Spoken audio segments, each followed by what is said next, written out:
أعوذ بالله من الشيطان الرجيم.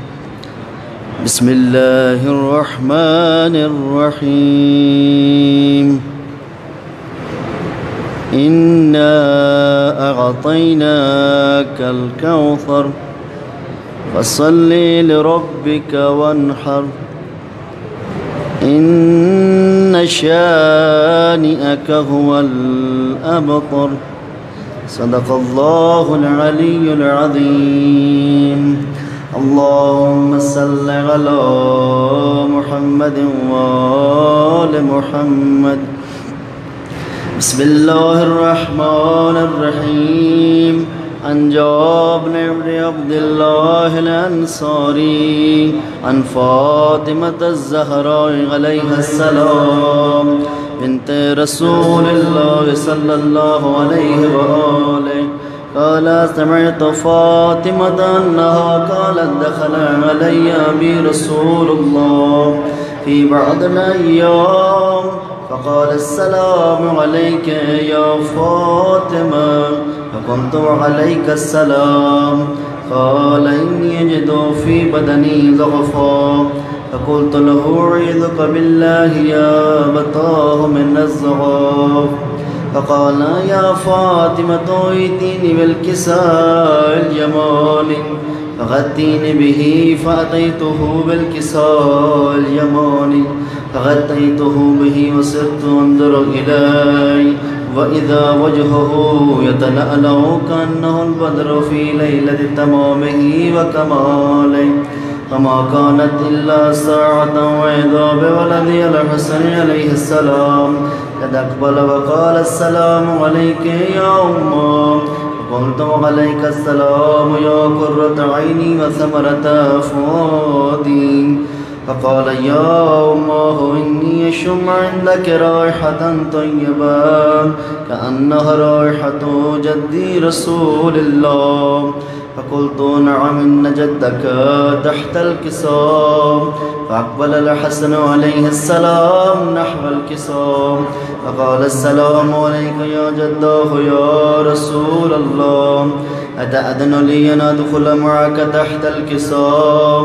فقال وعليك السلام يا ولدي ويا صاحب حوضي قد أذنت لك.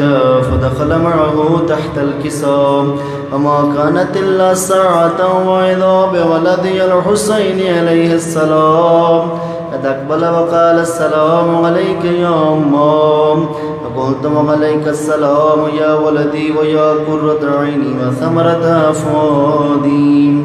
فقال لي يا أمه إني أشم عندك رائحة طيبة كأنها رائحة جدي رسول الله. فقلت نعم إن جدك وأخاك تحت الكساء.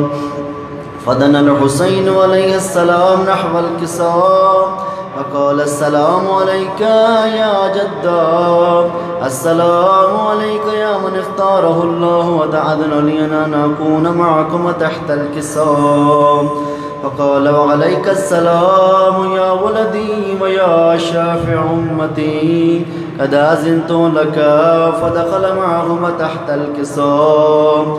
فأقبل عند ذلك أبو الحسن علي بن أبي طالب فقال السلام عليك يا بنت رسول الله.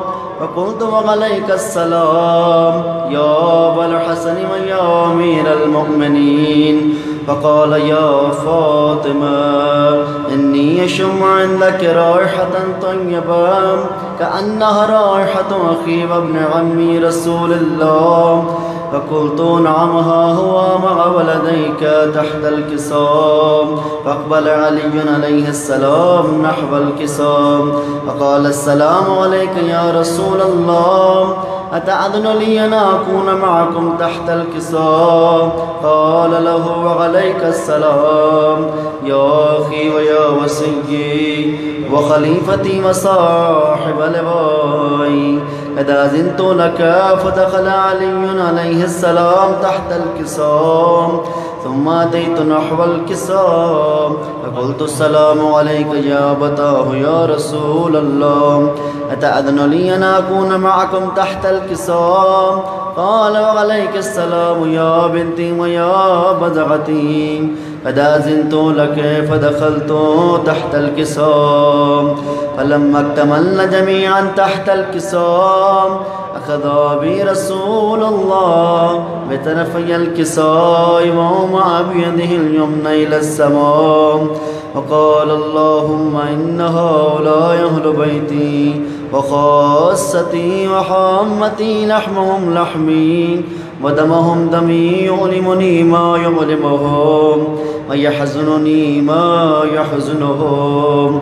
أنا حرب لمن حاربهم وسلم لمن سالمهم وعدو لمن عاداهم ومحب لمن أحبهم.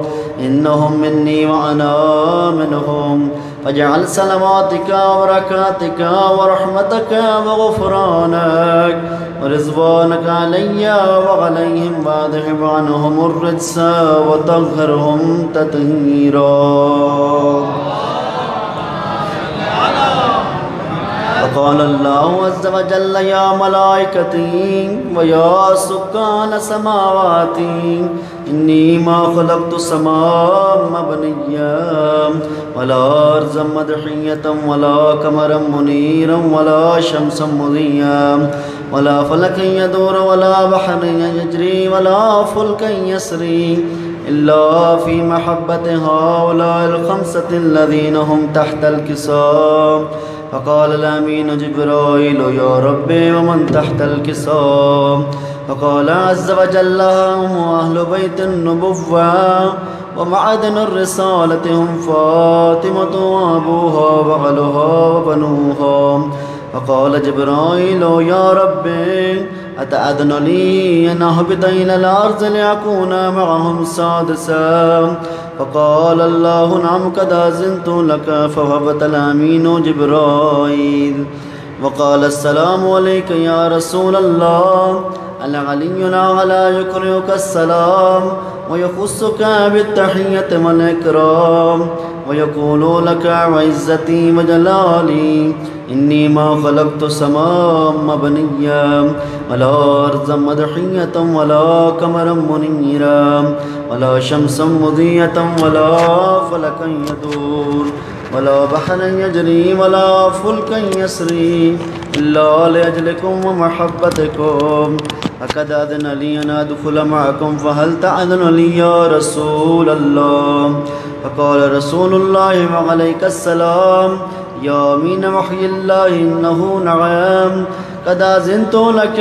فدخل جبرائيل معنا تحت الكساء فقال لأبي إن الله قد أوحى إليكم يقول إنما يريد الله ليذهب عنكم الرجس أهل البيت ويطهركم تطهيرا.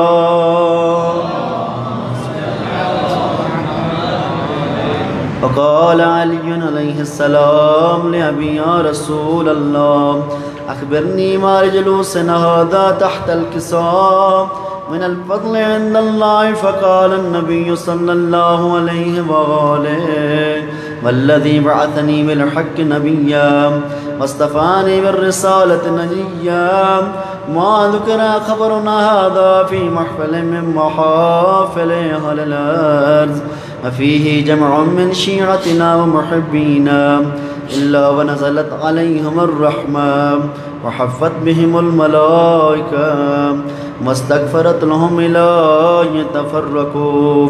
وقال علي عليه السلام إذا والله فزنا وفاز شيعتنا ورب الكعبة.